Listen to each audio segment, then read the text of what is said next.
Time's up. Let's do this. We're in for a wild night.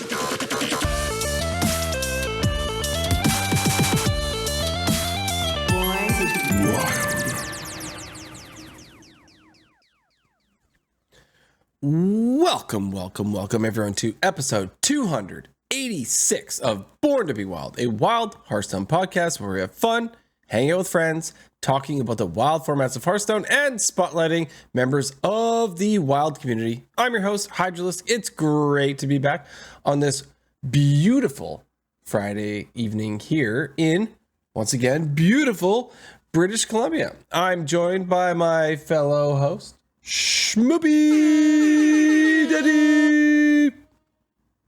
Don't lick doorknobs, chat. Not even once. Those of you joining us for the first time, welcome aboard. We record this podcast live every Friday evening at twitch.tv/borntobewildhs, and the video version of this podcast is then posted to YouTube shortly thereafter. Audio versions are also distributed to all podcast apps. However you are watching, listening, or absorbing via osmosis this podcast today, thank you. Yes, you. Content plug, Schmoopydady. Schmoopydady. Before we get into the main topic of the show tonight, I'd like to say a quick thank you to the patrons of our show. Your support means the world to us. If you enjoy this content, please like, subscribe, and comment on this video on YouTube. Another simple way to support the show is leave a review on your podcast platform of choice. If you're watching live on Twitch, we've got some awesome emotes that you can unlock by subscribing to the channel. This is free if you use Amazon Prime. Finally, if you'd like to support the show financially, you can join our Patreon for as little as $1 per month. We have some channels in the Discord that are unlocked by subscribing to the Patreon, where you can see the show coming together each week. Check it out. If you'd like to interact with us personally, please join our Discord, a free and amazing online community of friends from all across the world who love talking about Wild Hearthstone. Links to all of this stuff and more, including our merch, can be found on our website, which is www.borntobewildhs.com. Hydralisk, how was your week? My week was fast. I don't know how it went by this fast. Was there a holiday on Monday? Did we have Monday off, or was this a full week? I don't know. It was just ridiculously quick for me. I have no recollection of Monday. I have no recollection of Monday either, or Tuesday. I don't know, man. But I mentioned last week that I had finished reading The Passage by Justin Cronin, and that it took me like 2 months, 3 months. I don't know, it took me forever because I just haven't had time for it. But the sequel, the second book in the trilogy, I'm already more than halfway through in the last week. So that's cool. It's also an audiobook. This one's 26 hours instead of 37. So it's a little easier, but I'm down to like 12 hours already out of the 26. This week, nice. I got through a lot. Oh yeah. Yeah. I am cooking and super into it. It's really great. If you look at the back of these novels, I don't even know what you want to call it, but like the review, I suppose, you know, the back of books, like on the jacket, it'll have like reviews by newspapers or other authors or whatever. These ones have reviews by Stephen King on the back, and he praises them. So that was kind of like the reason why I grabbed them, right? Like, so he obviously read them and thought they were great. And so far, so good. It's really cool. It's literally, I guess, more than halfway through the trilogy, I suppose, at this point, since I'm more than halfway through this book. Loving it. Absolutely loving it. My brother-in-law, so I told him about this series, and he blazed through it, and he started to give me spoilers of the last book. I'm like, can you stop? Oh man. Like, stop talking now. Like, I don't apparently have the time that you do, so you need to quit, because I don't want to know. I'm the type of person that can't know anything. You've ruined it for me if you tell me what happens in a book or a movie. Anyway, loving it. The other thing, this is so random, but I was on Steam, and we get those Steam sales. I fall for those, but I love roguelike style games, and there was this game on there called Super Fantasy Kingdom. I don't know if you've ever played this game at all. No, it looks adorable. It is. It's like sort of like 8-bit style, and it reminds me of Warcraft 2, but like a roguelike version of something like that. Like you build and you need, you do like your supply depot kind of thing, and you harvest trees and you harvest stone and gold and everything. But like the idea is eventually you're gonna die because you get attacked all the time. Just like if you were the Alliance, you get attacked by the Horde, right? Yeah. But this is every day you get attacked, and you have to see how many days you can survive. And you carry things like, so once it's roguelike. So once you die, some of the things you earned help you on your next run, right? You've upgraded certain things, but not everything. So it's not like sticks total. I forget what they call that. It's not total roguelike, but it's like roguelite. Oh no, it's roguelite. Light. There you go. Yeah. And it's pretty cool. Like, I definitely am enjoying it. I was playing it on PC. I saw it's verified on Steam Deck. So when my wife and I chill in our bedroom and watch TV, we throw something on. Well, I'm playing this on my Steam Deck. We're super lame, and we're watching Friends for like the 30th time through the entire series. We're on like season 5 already. Not that I haven't seen them all before. One of my favorite parts about that is we haven't considered it a competition, but it kind of is, where one of us says the next line that someone's going to say. And we can do it throughout the episode like crazy, because we grew up with that, right? So like you have them burned into your brain so hard that you can call the next line. And while we're watching it, we can both do it throughout the episode. That's gross. Like it's like we could write the script. It's nuts. But yeah, anyways, so that's been super cool. I've been chilling in standard way too much. I blame Sheep for posting his Herald Warrior like last week that he was playing, and I love the deck. I can't stop winning. I'm at it's not that crazy, but I'm at a 67% win rate with it in standard right now. Stop it. And you made that up. You made it up. You just wanted to do the thing. You just want to do the hand thing. You just want to drive me nuts. Stop it. You're adding to the just problem. Lie. I didn't even think about it. No, it's in there. It's in there, and I hate myself for it. Can't get it out.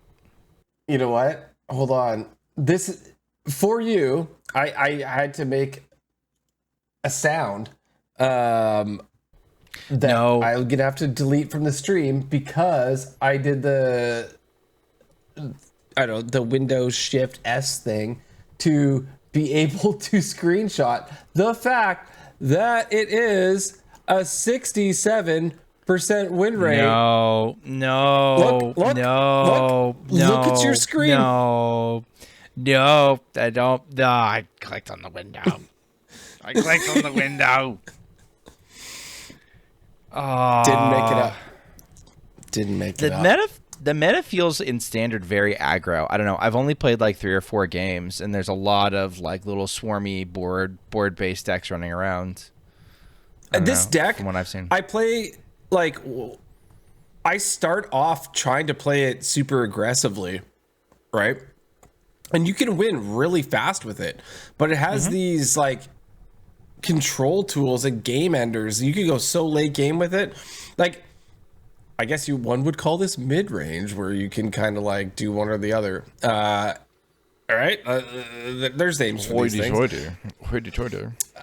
But it's good. I love that you can, because sometimes I get those. You got so many weapons, right? So you've got 4 weapons, because you got the 2 dragons that put it. The battle cry gives you the 2/2, and then you've got the 3/2 weapons, and then you've got, if you play Deathwing, you've got the like 5 attack thing, right? So like, if you even get to Deathwing at the end, like you could just keep going hard. So I swing half the time. I used to save weapon swings for clearing the board and stuff like that. I just been swinging face, just giving her. Yeah, if you run enough weapons, that just makes sense. That makes sense. I gotta send you Super Based's take on like a Herald Warrior, which is really cool. It used Polkelt, an old Varian, old warrior Varian, to summon Rag and Dios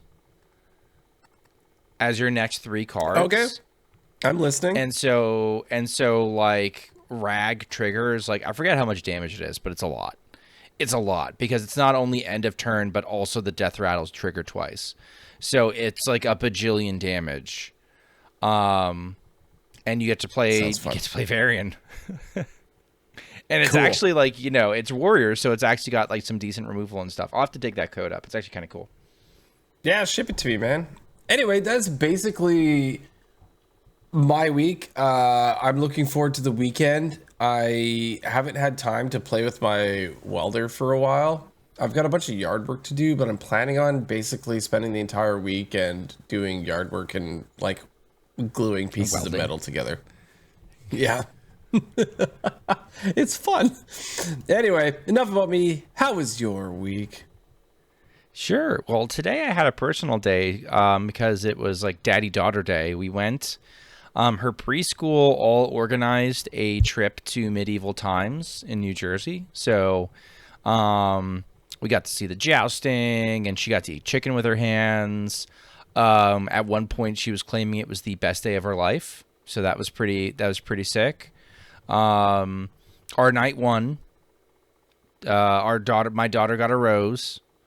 One of her classmates got like the winner's like sash that they give to a young lady at the very end. So like that was kind of cool. I don't know, my first time going. Clearly, like, you know, it's all heavily choreographed, but even heavily choreographed, it's some impressive skills on display, and it's fun.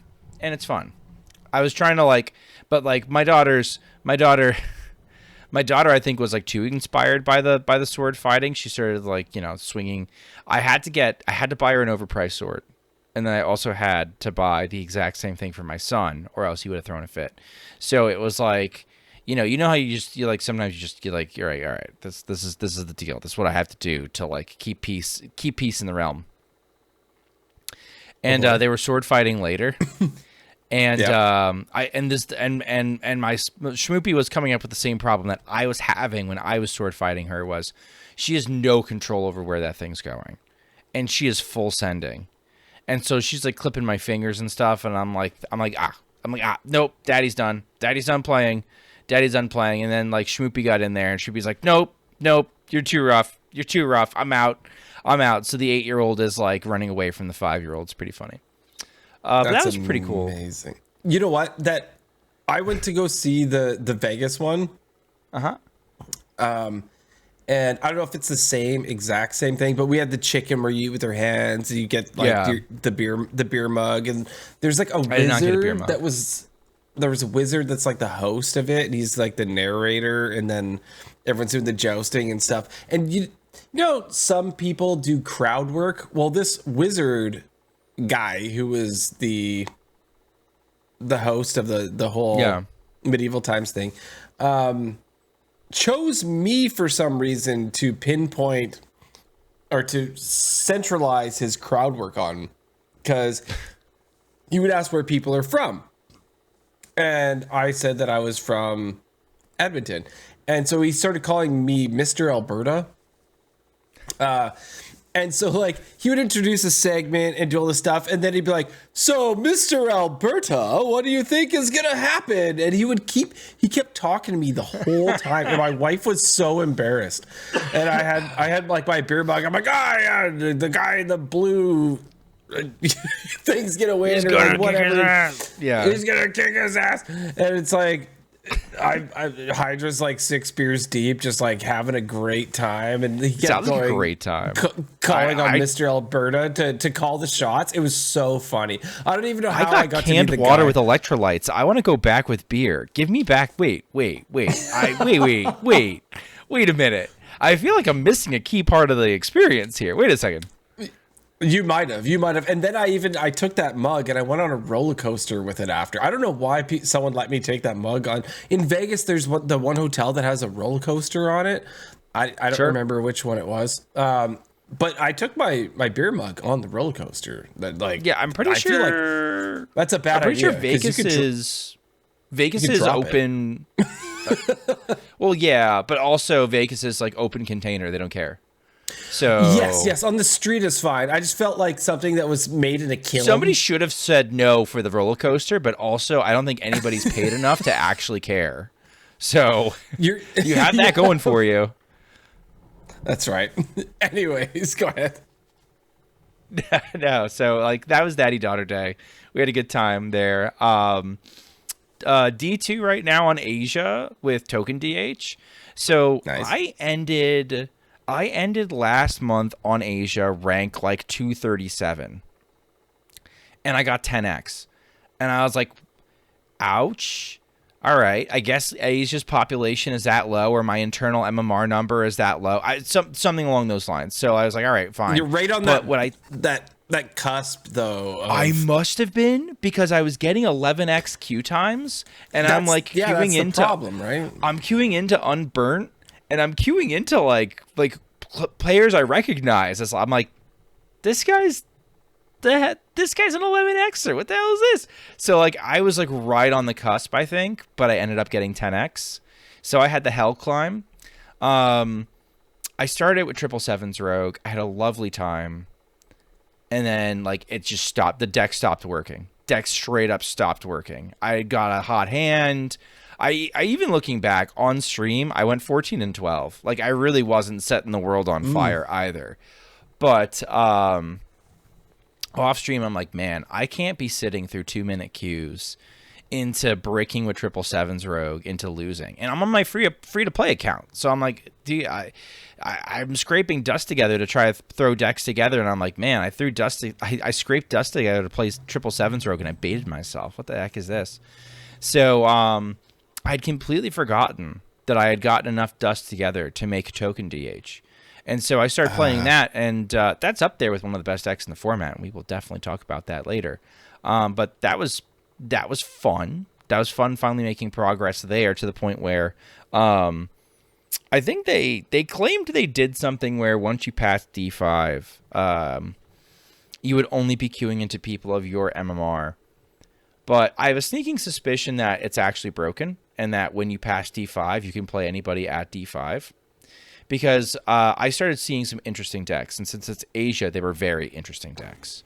At one point, as I described it to chat, I was playing against a Quasar Rogue. I used one of my Paraglides to mill them because they were having hand space issues. So I milled them and I mana burned them, and I burned one of their Garrotes, and I was like, all right, nice. And then I milled them again, and I was like, all right, let's go. This is looking great. And then they popped off, and an Elic came down, and I went, oh god, no, that's bad for me. And then they ripped Gear Shift and like shuffled in like 14 copies of bad cards into their deck, and I'm like, never mind, we're fine. Hooray! But I went from like cackling to like pooping my pants to like pooping my pants again, but this time while cackling. That's basically how that was going. Poop cackles. I snagged a code of standard rogue from Pizza, because it had Imbue and it has Herald and it's tempo-y, and I was like, oh, this looks like fun.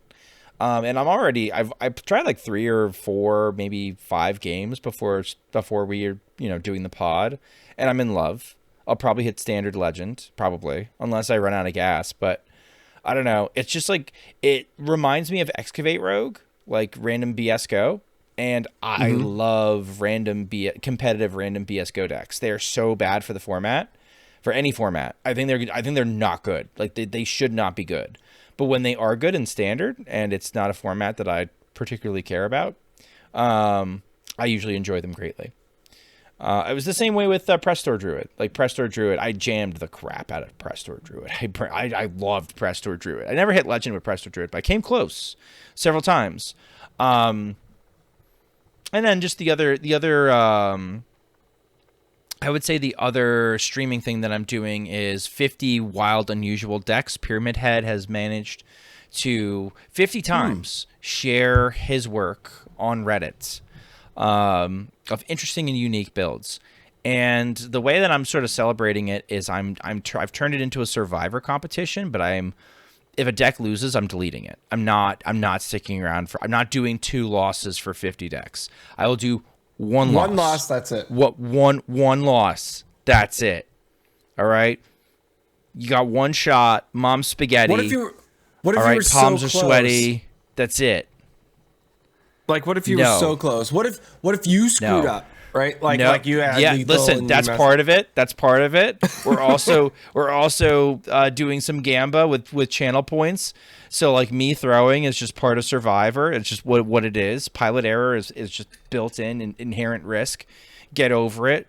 You know, if you don't like it, watch a different streamer. Look at my tiny little violin playing just for you. But yeah, no, and vice versa. Like I count it when like my opponent like plays one card and then goes AFK and then it says your opponent disconnected. That's a win. Like I'm not. It's luck of the draw, and if that's how it shakes Fair out, enough. like that's how your channel points get won or lost. I don't know what to tell you. Big personal goal. I did in fact earn the designation of Twitch partner. Let's go. Which feels I don't really have that button. surreal. I'll put it in later. Yeah, it's fine. Which feels really surreal in its own way, because it's not really like it's an individual accolade, but it's not really an individual accolade. I've been trying to like still process it, where it's been something that I've been gunning for, but you don't get it just based off of stuff that you do alone, right? Like people need to show up and also watch, and people need to be a part of the community, and that community has to not suck.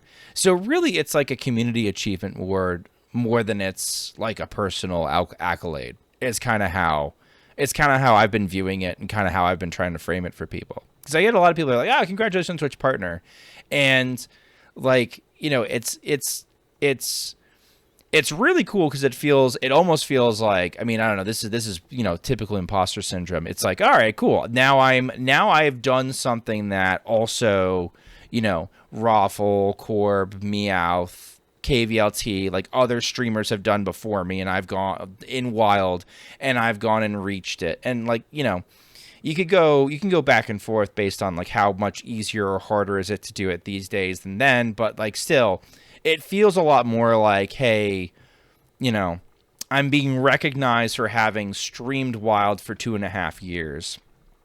With consistency, yeah, and for building up a community, and for becoming a part of the furniture and the background of the Wild metaverse, whatever, as opposed to just some goofball who is streaming viewer decks. So it does feel like there's a sense of accomplishment there, but for a lot of cases, it's like, no. It's like, you know, I'll have Millsy, you know, who's watching now. I'll have Millsy, like, you know, his watch streak is up to like 100 and almost 20 streams at this point, or it's past it. I don't know. I don't even remember. It's a crazy number. Like Millsy, like me getting partner is like just as much your accomplishment as my accomplishment in some ways, because he's been there every stream. And there's like, it's not just Millsy. There's a bunch of people that, you know, whether they come as regularly or not as regularly, it doesn't really matter. If you're coming and showing up, like you're the reason why it happened. If you're not there, I don't get there. So that was really cool. That was a fun accomplishment. It's a great accomplishment. Honestly, I do feel like there have been, like you mentioned, some of the guys like Corb and Meowth and stuff. And Raffle's off doing like Balatro stuff and whatnot. He blew way up. He left Hearthstone behind, and he's doing big boy streaming stuff. And Maxi, while he still plays Wild, is one of the greatest Wild players that has existed. He's doing standard stuff. We know that the views are in standard, right? Yeah. I mean, Twitch partner in Wild. That's a big thing, man. Like Wild, like when we picked this podcast to do, right? Like it's so niche right? Like, it's not just Hearthstone, it's Wild Hearthstone. And we're talking about a mode that's like, there's BGs and then there's standard, which are like the two bigs, right? Yeah. And then you've got Wild, which like maybe like 5% of the player base even plays, right? So like, it's to be able to get Twitch partner in Wild as a Wild streamer, like, that's really amazing. And like you said, the community too, right? Because there are so many people that love this format and they want to see somebody play it, and you're doing that, right? Like, you are being regular, you're playing that, and there is a need for that, because there's people that used to do it that aren't doing it anymore. And I don't think that people have just defaulted to you. I think that you bring like a different angle, like even with the viewer decks and stuff like Keith Numbers used to do and stuff like that, but it's also your personality, right? Like, I wanted to try like I used to love his streams and be like, oh man, I used to pick up like a cool deck every once in a while on his stream. But what I missed was like he was doing it for like 6+ hours, and like there's a lot of bad stuff in between, like the good decks. So like I missed that part. But yeah, no, I mean it's not all just that now too either, right? Like I'm trying to do a little bit of everything, like a little bit of meta and a little bit of off meta. I'm sorry, I cut you off. You had a thought that you wanted to finish, and now you're eating pizza. My thought was, congratulations. It's definitely well earned, and just proud of you, man. I appreciate that.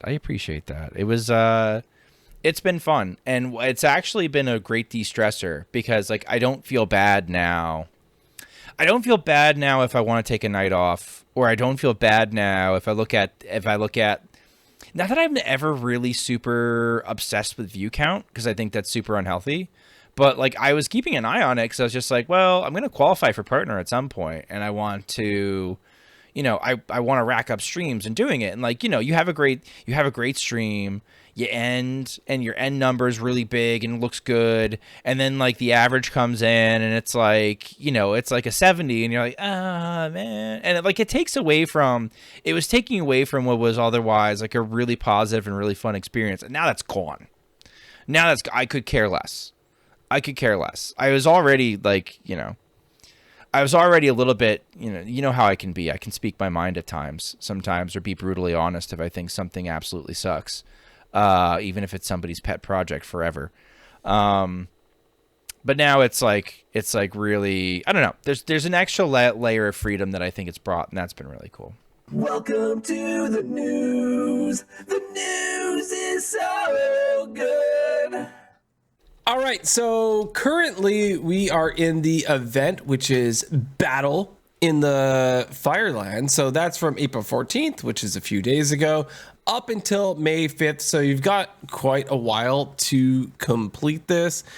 And I would, because you get cards. You get free cards from it. So you get 2 Destructive Phoenix, regular and golden. You get 2 Baleful Blazers, regular and golden, 2 Primordial Lords, regular and golden, then 2 Cataclysm packs, 2 golden Cataclysm packs, the Sulfurous Coin, and the Firelands Malfurion Hero skin, which looks awesome, by the way. So I would suggest, if you like cosmetics, you can go the whole way, but I would definitely at least play this to the 3rd tier to get your rewards and get the cards out of this. You only actually, I guess, have to do the first 2 tiers if you want just the regular versions of the cards. You can get the golden ones if you hit the 3rd tier, but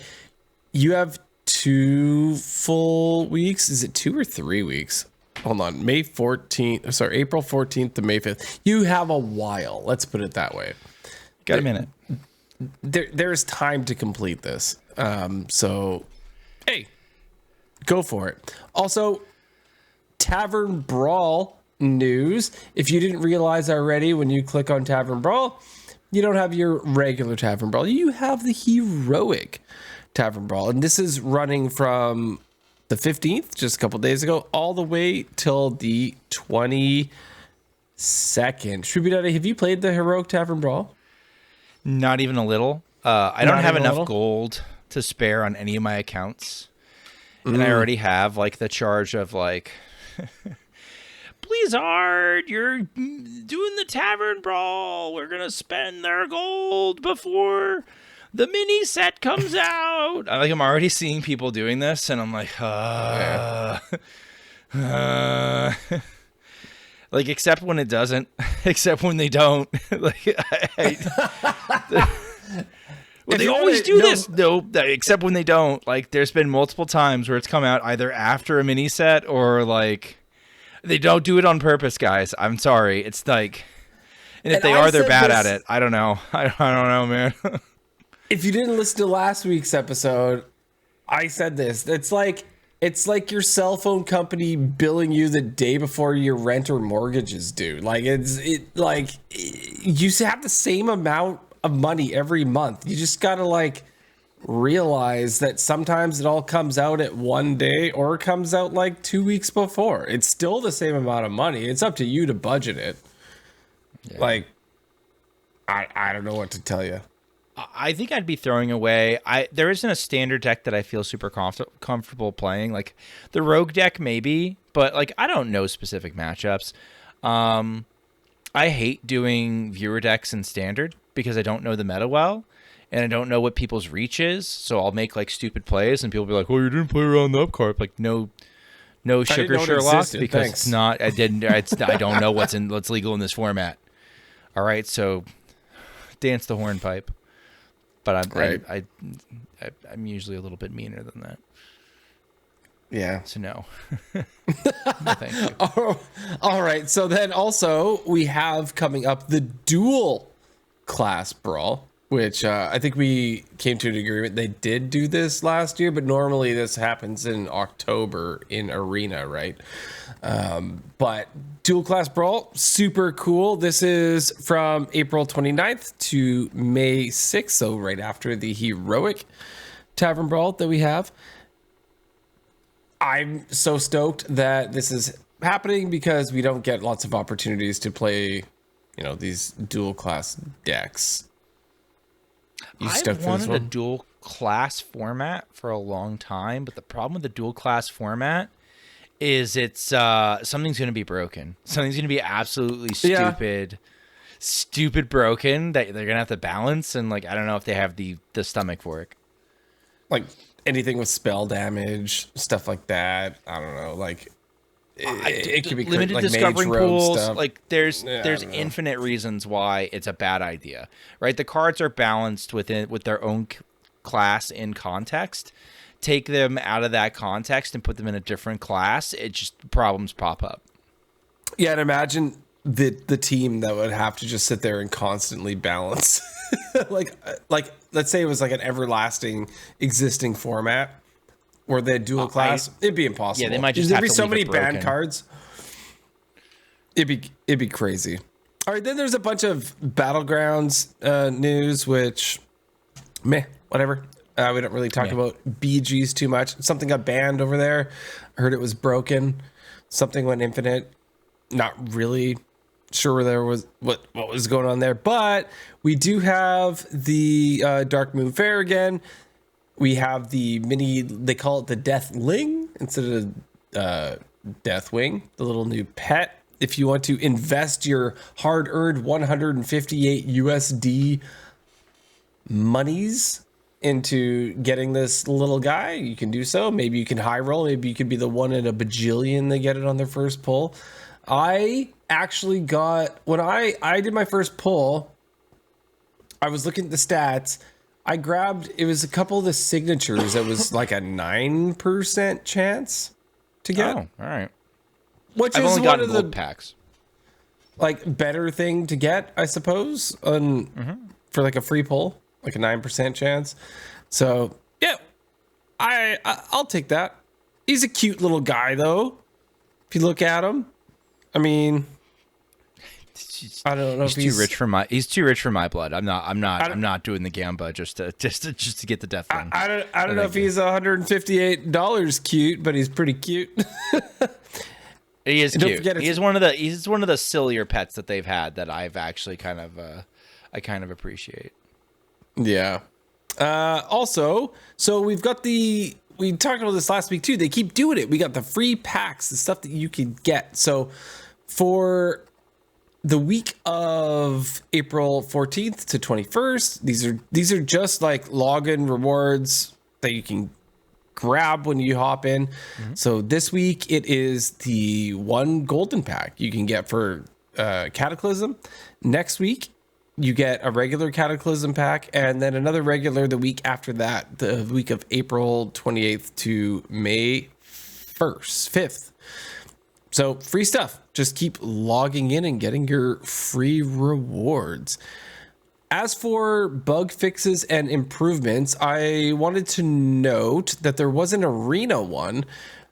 So in arena, when a run is retired because there's a card that has been banned, there's going to be a prompt now that shows that your ticket that you use, your tavern ticket, has been refunded to you. It was already refunding it to you before, but you may not have been aware of it. So now there's just like a prompt that says, hey, this is a visual confirmation that you are actually getting your refund. You did not get ripped off. You have the thing.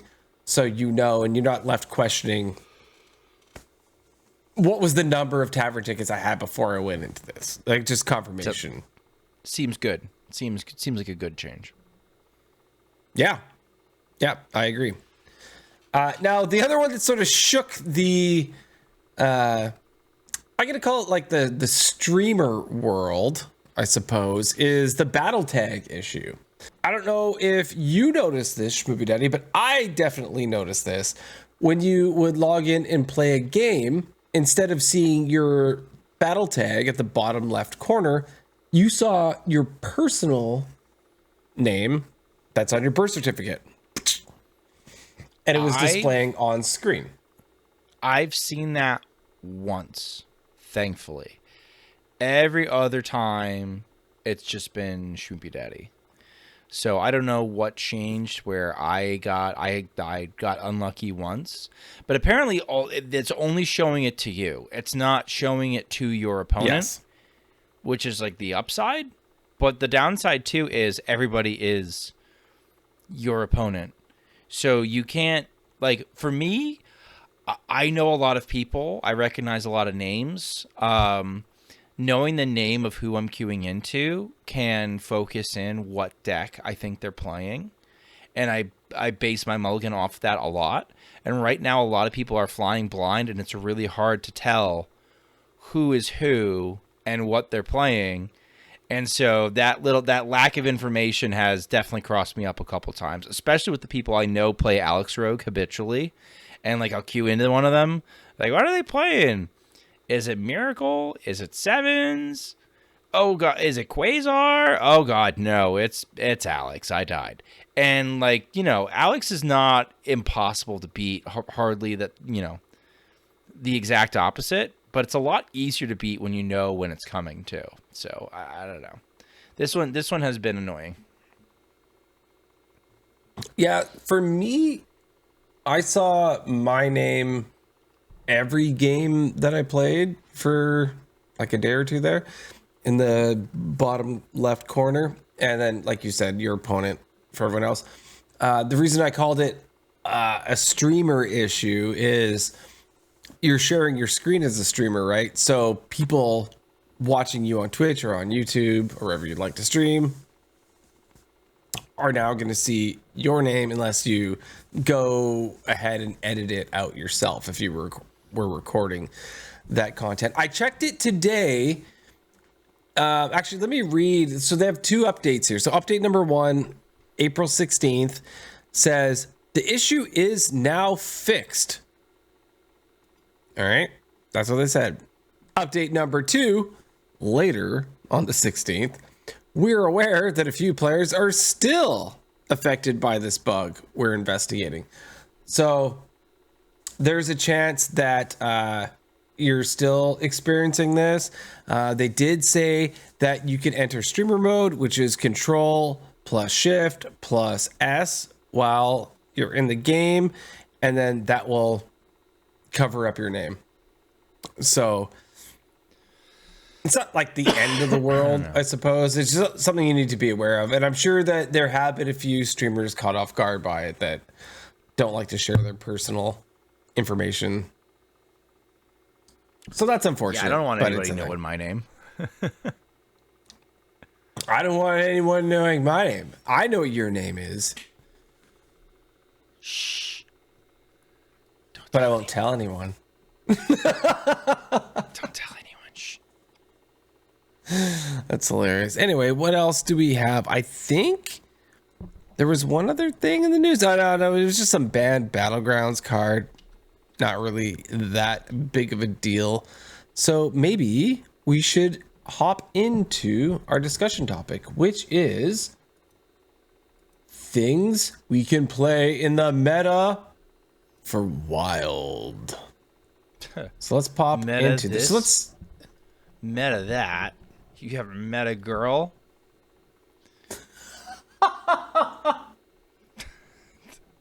Let's start off with Token DH. I think I just got our cold open. Oh my gosh. Oh, there you go. Yeah, so like I think we're gonna put like the decks kind of into. I kind of sectioned them off into three different topics: the good, the popular, and then the broken but underplayed. Let's start with the stuff that we know that's good. So token DH, questline DH, but with this more tokeny build. The one that I am using is using Wings of Hate and Security. As token generators, what's nice about Wings of Hate is it's 1 mana, but when you draw it with the quest line and it gets a ding, all of a sudden it's 0 mana, and the whole play style of the deck is basically to set up with Broxigar's Last Stand, killing a bunch of 1 health things, drawing a ton of cards, making the Remnants of Rage, so there's a 7 mana 5/4s that draw 2 cards and get cheaper for each minion that died this turn, getting them down. And you can either win by spamming a bunch of Ironbound Brutes that may or may not have been buffed with Philosophy behind a couple mana burns on turn 3 or turn 4 so that your opponent doesn't have enough mana to play cards and deal with lethal damage. Or you can go the Arana Thrillseeker route and draw through your deck until you can drop down Arana and then draw into fatigue deep enough that your opponent dies from the fatigue damage that you otherwise would take. Worth noting with this deck, it is incredibly hard to pilot. Oh, wait. Are we doing the first one, right? Yeah. Patches the Pilot is actually in Token DH. It is. It is because it makes tokens and we can trade them off, and it makes the Remnants of Rage cheaper, and also stuff like Feast of Souls, which we've been waiting to be absolutely broken. 1 mana, draw a card for each minion that died this turn. We've been waiting for this card to be broken, and it finally is. Especially when it costs 0 off the quest line. This is what you're playing on Asia, right? This is what I'm playing on Asia. This is exact list. Yeah. The thing that is worth noting is the 2 flex spots are probably Wings of Hate and Security. There's really good data that suggests that spawning pools and Zergling is also a playable version that would go in those spots. Spawning pools is only good if you get it early. If you don't get spawning pools early, it looks like big doo-doo butt. And I don't like big doo-doo butt. I'm not a big fan. You need to get your spawning pool almost instantly, so it's like if it's in the list, it's one of the cards you keep in the mulligan. If it's not in the list, if you don't draw it, it's like one of the worst cards to draw. It's such a wild like spot that it's in. And yes, we're running 2 Sigil of Times, and yes, we're running 2 Paraglides. Do not cut a Sigil of Time. Keep the Sigil of Times. It's one of the best cards you can possibly draw. Like, the mulligan is literally Patches, Sigil of Time, Paraglide. that's it, man. Just keep the sigils of sounds time. good. Stop getting freaking weird with it. I know it costs 3 mana. Just keep it. Just keep it. Coin it if you can. Keep both if you can. I don't know. It's fun. What else is there? Let's see. So that's token DH. Again, crazy hard to pilot, but the pop-offs are insane. And the THL meta right now, in a lot of cases, is you look at somebody's lineup and they bring token DH, and your ban basically is based off of, do I think this person can properly pilot this deck or not? Because it kind of punishes... It has a tough time when it has to kind of trade with itself, like create the tokens and then also kill it off with Broxigars. But at the same time, and the turns are tough. I'm watching Copper Scum struggle with the turns. I'm watching KVLT struggle with turns at times. Like some of them are impossible. Like the animations are impossible. But it's a busted deck. It's really busted. So like this we know is good. This is what I'm playing. I'm even playing it on mobile, and actually, shockingly, I'm doing okay with it. Thing number one, deck good. Deck good. Play hard. Yeah, it is hard, but it's fun. I would suggest it. All right. So next in the good, obviously good list was Disco. Yeah. Disco's good. The list that we're featuring here is basically like your basic classic 30-card Disco at this point.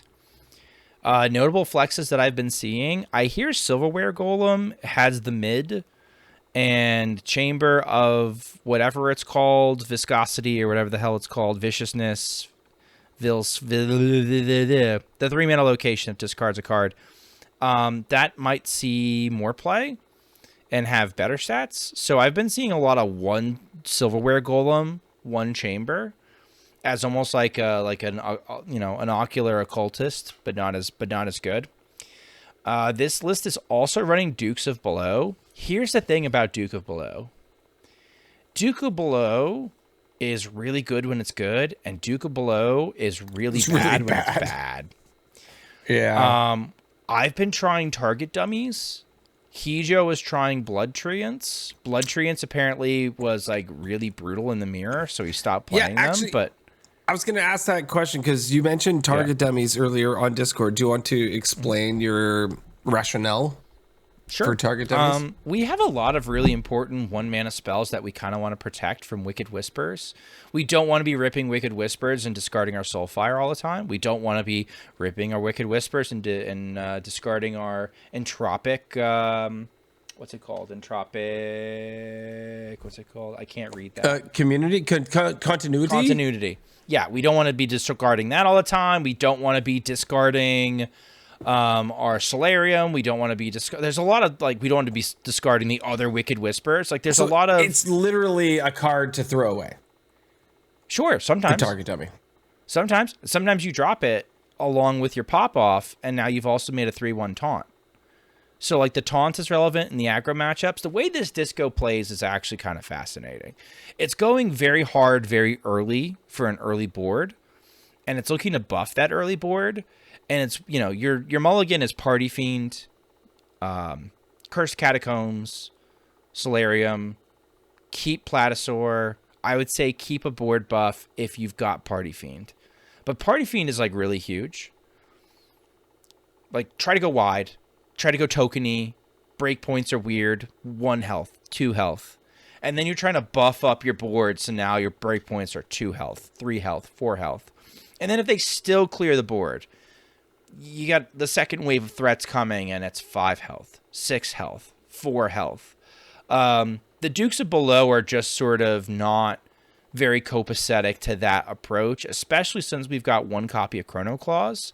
And we might want to discard Soul Barrages in order to get more damage in, and the Dukes of Below are jamming that up. So you're kind of forced between, do I want to try to push damage with Chrono Claw, or am I discarding Dukes?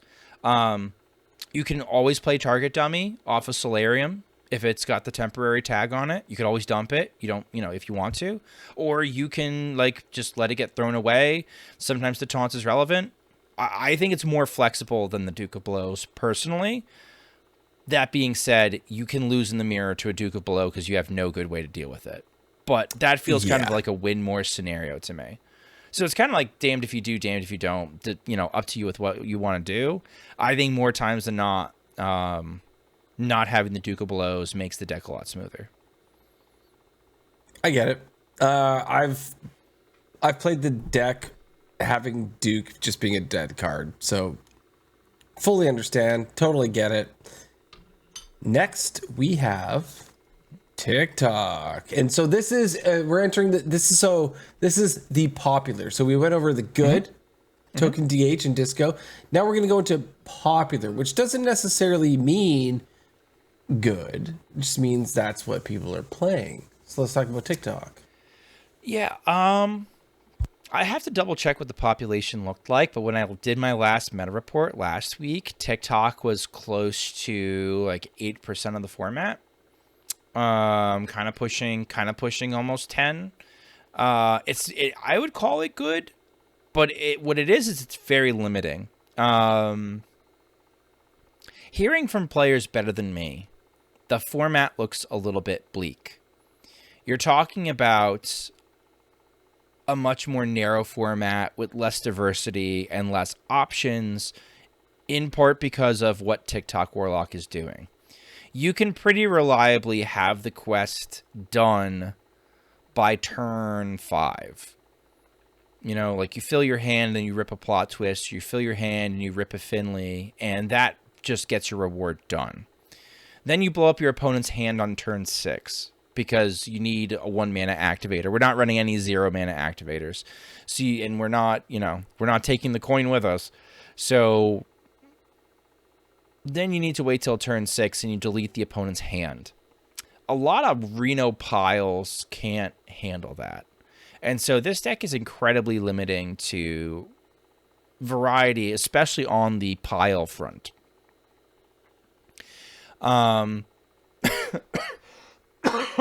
Excuse me. It's not bad. It's not a bad deck.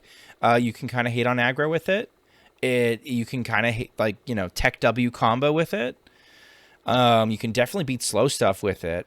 But it's not. It does get like a little jammed up. It's more of like a tier 2 deck, but it's a tier 2 deck that is really forcing a lot of other decks to catch strays based off the fact that what it loses to is now nerfed. Nazmani Priest and Astral Communion Druid were two of the forces that were really keeping this deck down. Hostage Mage was a positive matchup for this deck. Now Hostage Mage is virtually gone, but the other two are also gone. So it's seeing nothing but good eats, which is driving its popularity because a lot of people kind of enjoy it. But it costs 35,000 dust. How am I ever going to craft this, Schmoopydady? Well, there's a lot of other like bad versions of the deck where you could play it, and a lot of these cards are actually free, but not all of them. Curator's free, and Umbra's free, and Okani is free. Sure. There's some more free ones in there, I think, somewhere. Renathal? I think so. You get the idea. Like there's cards you can pick at, and like there are bad lists too where you can choose some things. And the mirror is stupid. The mirror is like you want to complete the first stage and then do not complete the second stage unless you are prepared to rat the opponent and transform it or silence the reward in some way, or you rat it. And then you try to peacefully coexist with a 5-mana 8/8 that if it dies, it deletes your hand. It's just so stupid. It's really stupid. The first person. Go ahead.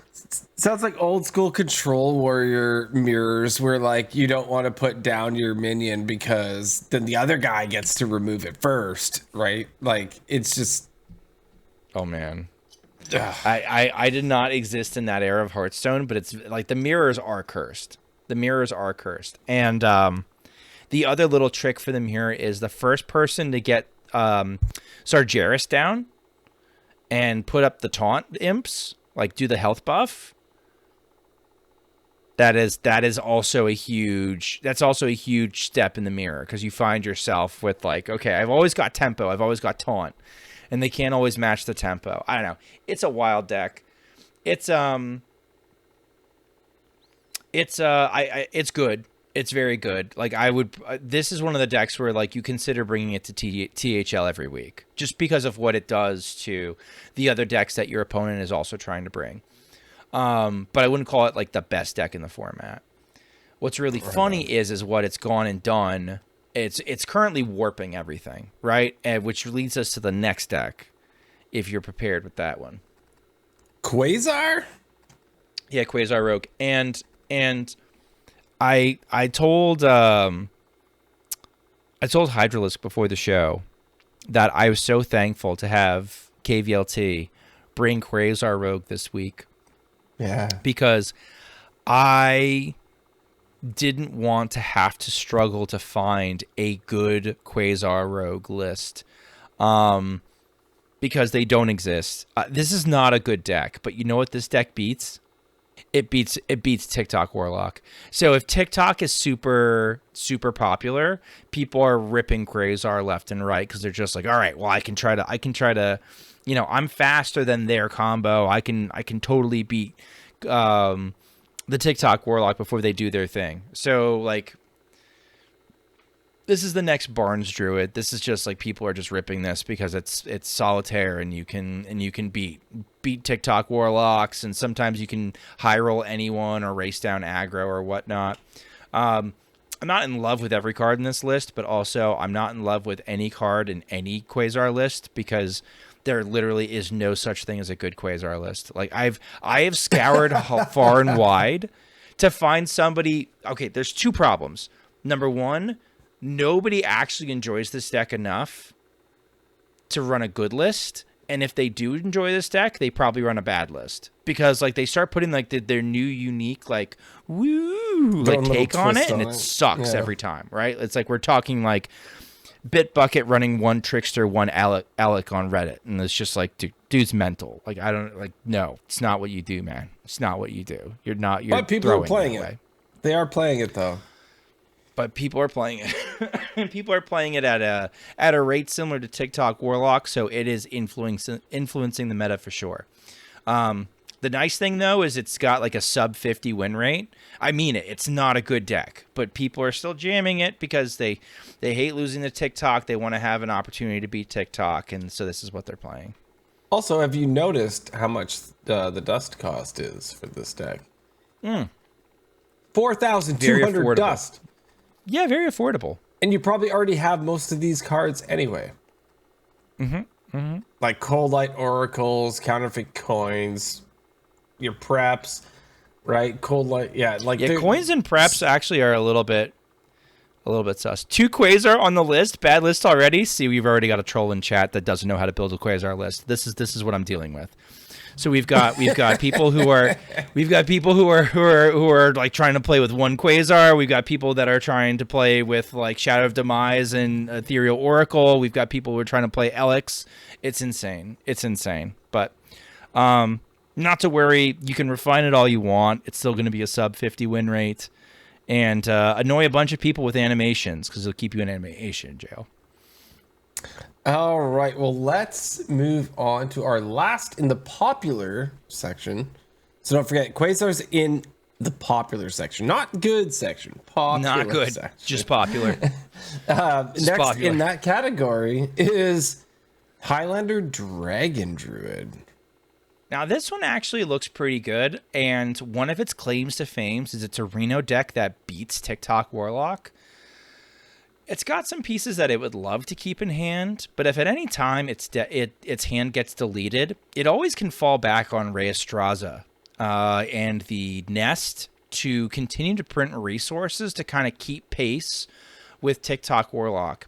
If you look back at the TikTok Warlock, one of the things that's really frustrating about playing it is it can be hard to close out games without getting Sargeras down, because there's like, without like Kerrigan or some other like repeated value machine or something, or tempo, like you can kind of just sort of lose going a full disruption route. Like if you just focus solely on deleting the opponent's hand over and over and over again, you can lose to air.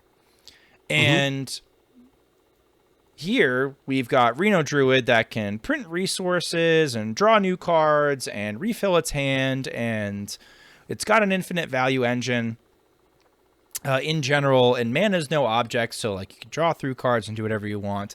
This is an example that I just pulled off of HS Guru that I liked because it wasn't running Skulking Geist. This is actually like a decent option. I think it's the same one I put on my meta report. If you look at the ETC, we've got a Second Shadow Reflections, good card. We've got the Forbidden Fruit, fine option, sure. We've got a Plate Breaker. That is like a meta choice, and it's not a crazy one. If you are facing, let's say you're used to facing like a lot of +100 warriors, it makes a lot of sense to run the Plate Breaker in that case. Especially because our main combo to end it is going to be OG Alex to set the opponent to 50, and then, you know, throw down a Death Beetle and make a copy of it somehow and have it go face and win the game. So that's the main win condition that we're looking towards, and a bunch of armor gets in the way of that. Is this better than going the Astalor route? Well, the Astalor route requires more slots. So I can see it just being more flexible as far as a deck building approach. I'm still not convinced on Death Beetle being the best way to win with Reno Druid. I still kind of like the old Astalor Aviana stuff, but I might be a dinosaur. And this might be the way. Dino Daddy. I've been railing against this approach for months, so I would have to. I'd have to figure that out. Right on. But yeah, well, beats TikTok and has a very good win rate. So like it's better than Quasar, TikTok. And it beats TikTok. Yeah, better than Quasar, beats TikTok. So we're gonna put this a little tier above, I guess, Quasar. So our next category looks kind of broken and is underplayed. Yeah. Yeah. So we had good, we had popular, and then low key broken. So slightly underplayed, but looks pretty good. So we've got Boogie Down Paladin. I mean, Call to Arms Paladin. Yeah. So this approach, Call to Arms Paladin looks very good statistically on HS Guru. This approach feels best to one Jacques Keener, who has gotten multiple rank 1s with various forms of Call to Arms Paladin, and this approach of using the Vindicator to pull the Boogie down was actually a Corbett special. He cooked this up as an idea of like how to take a new approach to the deck. We're cutting the secrets, we're cutting Oh My Yogs, we're cutting Showdown from the Showdown Beam package. But what we're doing is we are basically thinning our deck much more quickly, and we're board flooding very consistently, and we're doing just Paladin, the typical Paladin things in Wild. Let's flood the board. When we get our tokens to stick, we can go face and punch in with Crusader's Aura. Ironically, has a tough time with TikTok Warlock and other Reno piles, but is very good into basically everything else, especially since we're running funny cards like Iron Deep Trog. Yeah, I thought it was funny because Crusader Aura must have been free before, because I had to craft Crusader Aura when I had to rebuild this deck. Because it was like, I guess, was it Sheepo? It was core. Answer to this it was question. core forever. Yeah, and I'm like, what? I didn't actually own this card. I never owned it. This makes no sense. I've got to craft Crusader Aura. I own this card forever. Anyway, I love how low curve this deck is, and I love cutting the crap too. Right? Like, I think that's the coolest part of this deck is thinning out the other things that you can do with the deck, like you said, the secrets and stuff like that, right? Like, let's just fill the board with low cost minions and give her and give her and go face. Worth noting, I'm gonna put out the deck on how to play this Saturday morning, my time. We sat down with Jacques and played like 10 games, literally 10 games with the deck, going through them all again and sequencing and how to play it. So you get a little bit of a better idea of like how to play it. You basically have to accept that there's going to be some games that you just lose. Call to Arms is classically an OP unplayable deck. Like when you lose, it feels bad because there was nothing you could have done to win the game. When you win, you were always going to win. You had the nuts. Like it's very all or nothing in a very Zen-like way. If your opponent has answers for everything you do, you lose. That's it. But sometimes they don't. Also, I just did a quick scan, just checking like 5, 6, 8. Yeah, I'm going to skip to 8. 8 Quasar lists. They all run 2 Quasars. Like if you ever get the advice to not run a second Quasar, just immediately discount that person's opinion because they don't know what they're talking about. All right. Perfect. Wiser words. Wiser words have never been spoken. All right, so last in the sort of like underrated, low-key, broken category, Stealth Race Warrior. Yeah, this is what KVLT brought to... it's what he plays on ladder when he brought to THL. Stealth Race Warrior in low sample size looks very, very good into the meta. I'm still trying to piece together exactly how it beats things. Getting 100 armor doesn't necessarily win against token DH because they can fatigue past 100 damage. In fact, I threw a game where I accidentally made a 0 mana portal and an 8/12 damage, and then I was off by 7 after chewing through literally 150 health. I was pretty pissed at myself. I had to go for a little walk after that, but yeah, no, you can gain a bunch of armor pretty easily. You can clear some aggro boards if you need to, and then you've also got the broken combo of putting a couple punch cards on Assault Thrace and deal over 120 damage should you be required to do so for whatever reason. We've got the Mag Therodon we got the Mag Therodon technology in here, which is a lot of fun because you drop the Mag Therodon down and the 1/3s just sort of stick and hang around for as long as you want them to. They take up board space, and also if the opponent does manage to clear them, they have to deal with a 12/12. So, yeah, deck apparently looks broken. NHL fan has kind of like earmarked it as like, I'm not playing Wild THL this year, but if I was, this is it. ban Warlock and consider bringing some version of Soul Thrace. I'm not sold on 120 package inside of Soul Thrace. I think we can get a little bit into the weeds as far as like deck slots. You'll note it's a 30 deck and not a 40 deck. I did notice that. Yeah. Yeah, it's one of the few control decks that can still hold its own as a 30 and Which is not cool. Immediately go to 40 because it is looking for specific pieces and it is like manipulating its deck in a certain way.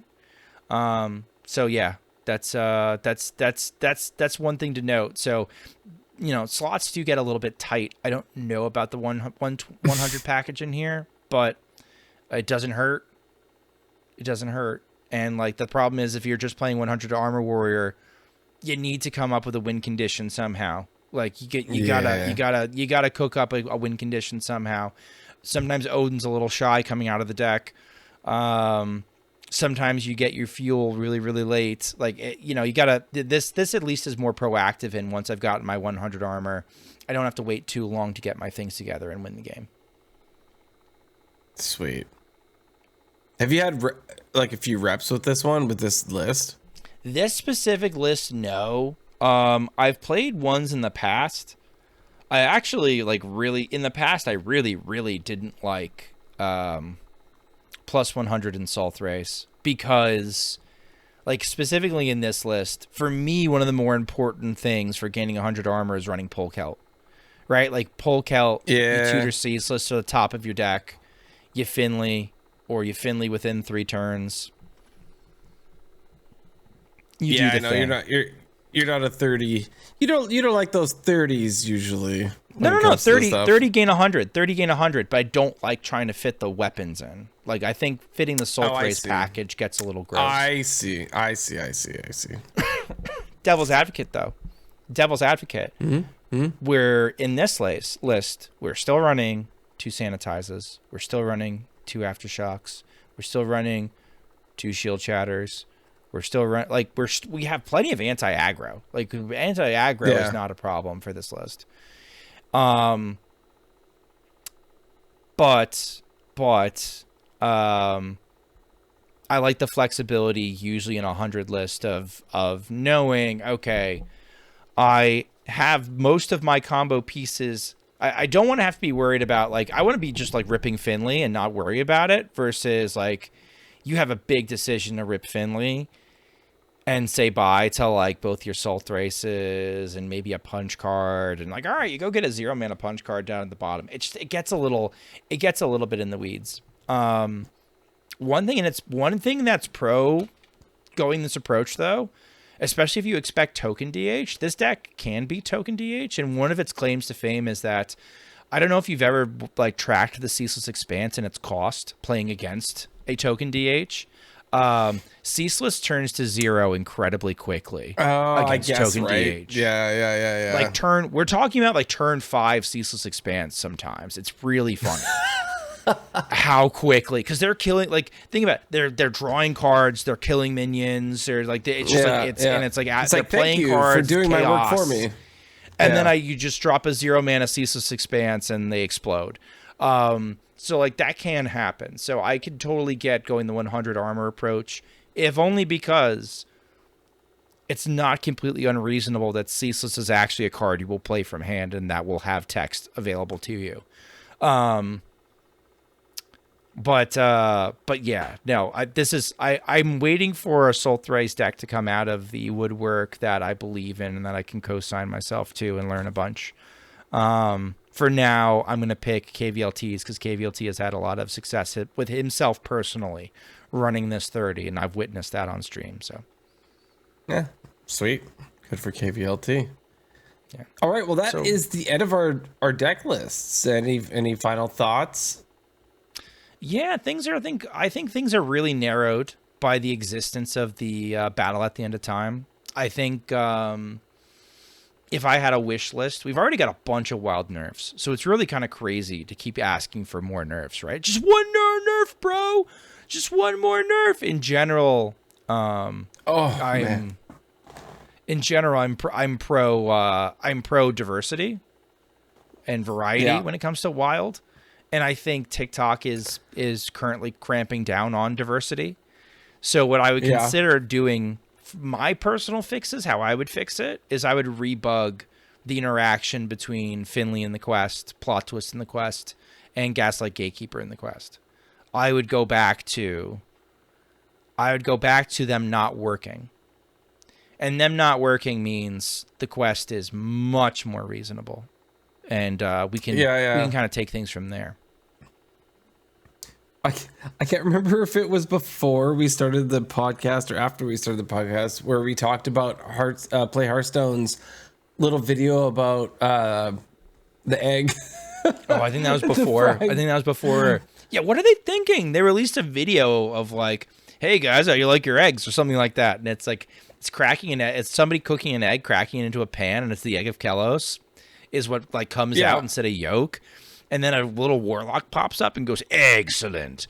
And it's like, no, dude, like you're triggering like the entire wild community right now. What are you doing? Are you exactly like, are you trolling everyone? Like, why now? Why did you post this? It's just so funny because like obviously they know people like the card because people play the card, but I think there's certain cards that people dislike more than people like. Like I was playing that card, was it like the druid version, which was like amazing, that I enjoyed, but I don't know, man. Like I feel like they're trolling at this point, right? I possibly, if it's a troll, it's brilliant.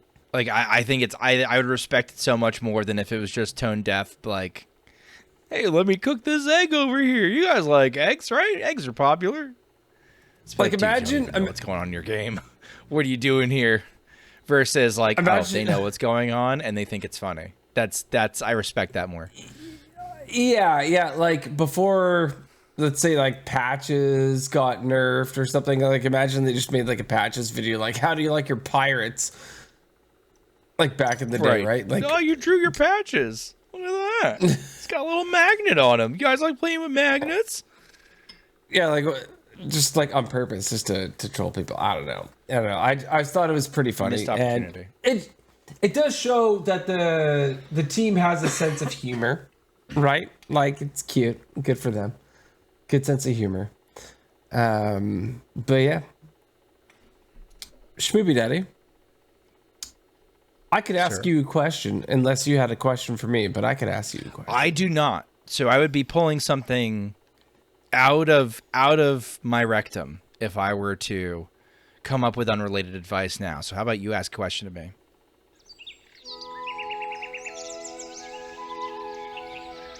Unrelated Advice with Schmoopydady.